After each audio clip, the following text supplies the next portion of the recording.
We're going to begin with the heartbreaking news that we've been covering in Chesapeake. We've been following this all night and all day. A gunman killing 6 people and himself inside a Walmart off Battlefield Boulevard. 4 others are in the hospital with injuries. Now, police say it was around 10:15 last night. Officers responded to the Walmart on Sam's Circle for reports of an active shooter inside the store.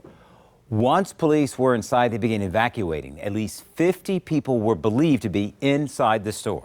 Now, police go on to say 3 people, including the shooter, were found dead in the break room. 1 victim was found dead near the front of the store. And police sent us this photo of Andre Bing, who police identified as the shooter. Walmart officials say that he was an overnight team leader at the store. Our team coverage begins with News 3's Angela Bohan. And Angela, you were live for us at the scene of this tragedy.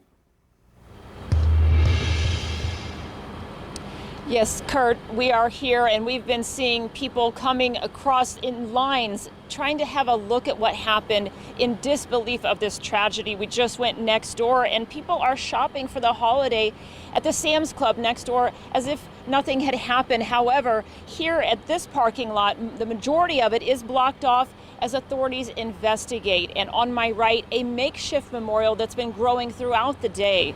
Now, earlier, one family we talked to stopped by to do their holiday shopping at Walmart. They had no idea and they were absolutely heartbroken when we told them the news. Now, we have heard from people that were inside the store running their errands and people who witnessed from the outside what happened last night. I talked with a Chesapeake woman who did not want to be identified, but she said she worked at this store, at this Walmart, for about 13 years and just left that job last summer. She now drives for a rideshare company and was trying to bring a passenger to the store when they saw all the chaos. When I arrived, there were already cops here and there was someone laying on the ground. And then I saw another cop drag somebody and he was giving CPR. At first I thought it was just a shooting outside the parking lot, gang related, but I didn't know it was my former employees until later. Now, we know police have said it will likely take multiple days to process this store, which is now a crime scene, and anyone with information about the shooting is asked to call 1-800-CALL-FBI. We also know that Walmart has set up a resource center locally for its employees, and we'll have much more coverage on this, including a resident who came by to show her support for her community during this time of tragedy. Live in Chesapeake, Angela Bohan, News 3. Angela, thank you for that live report. Now, hours after this shooting, police received reports of an active shooter at this Target store in the Greenbrier section of Chesapeake. We are told that was a false alarm. One customer said a Target employee got on the PA system and announced, quote, "Seek shelter, active shooter," unquote. Chesapeake police checked out the scene, issuing an all-clear message confirming that there was no actual threat to the public there. This has been a really heavy day, you know, and at a time that they should be celebrating, families of the victims are now left grieving just hours away from the Thanksgiving holiday. News 3 reporter Antoinette Delbell joins us now live from Centera Norfolk General Hospital, where many of those hurt still remain. And Annie, you spoke with the mother of one of the survivors.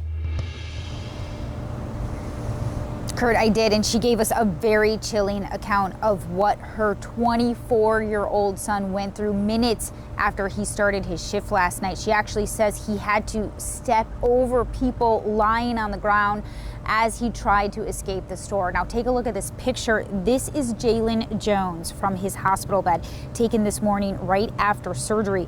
His doctors say he's in critical condition. He was shot in the chest, back, and one of the bullets grazed his ear. Now, Jalen is an associate at Walmart, and his mother, Kimberly Shoup, tells us they are both thankful to be alive today. Take a listen to the disturbing details of how he was able to get away. His mother says, as he was being shot at by his manager. He made it to the front of the store, and then when he made it to the front of the store, he was shot again. By the same person, and at that moment, that's when he received help from another co-worker that took him outside to her vehicle until the medic showed up. Now, Jalen told us his mother that he told his mother the shooting started in the back of the store and then continued to the front of the store. As for the other victims here at Centera, the chief medical officer tells us 2 victims died here and 2 are in the intensive care unit, including Jalen. Another victim is in good condition, and there was another victim who died this morning at Chesapeake Regional. Now, we're just learning a little bit more about some of those other victims, and we'll have more on them coming up in the next hour. For now, we're live in Norfolk. Antoinette Delbel, News 3.